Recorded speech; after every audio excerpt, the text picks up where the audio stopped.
మా ఈరోజు నీ బండి కావాలరా. బండి ఎందుకురా మామ? మా ఈరోజు నా పిల్ల కలుద్దాం అంటుందిరా, నీ బండి కావాలి. మామ పిల్ల అంటున్నావు గారా, తీసుకోరా మామ. థ్యాంక్స్ రా మా. మామ రేపు పొద్దుగాల తీసుకొచ్చిరా బండి, నాకు కూడా కొంచెం పడింది, బయటికి వెళ్ళాలి. సరే మా, రేపు తప్పకుండా తీసుకొని వస్తారా నీ బండి. సరే మా, పోయేస్తా, ఇప్పటికే లేట్ అయింది. సరేరా పోయిరారా. అరే మామ ఏమైందిరా, బండి తీసుకొస్తా అంటే ఇంకా తీసుకురాలేదు మామ?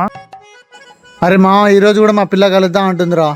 మామ రేపన్నా తప్పకుండా తీసుకురారా, నాకు అర్జెంటుగా అవసరం ఉంది బండి. సరే మా, రేపైతే తప్పకుండా తీసుకొస్తాను నీ బండి, నువ్వైతే టెన్షన్ అయితే తీసుకోకు. చెప్పమా. మామ బండి తెస్తున్నావారా? మా బండి ఏమైందంటే అది ఏమైందంటే. ఏమైందిరా టెన్షన్ పడుతున్నావు? బండి పోయిందా లేక యాక్సిడెంట్ అయిందా? పోలీసులు పట్టుకురా, చెప్పురా. నువ్వు అనుకున్నది ఏం జరగలేమా, నా పిల్లకి ఐఫోన్ కావాలంటే నీ బండి అమ్మేసినామా.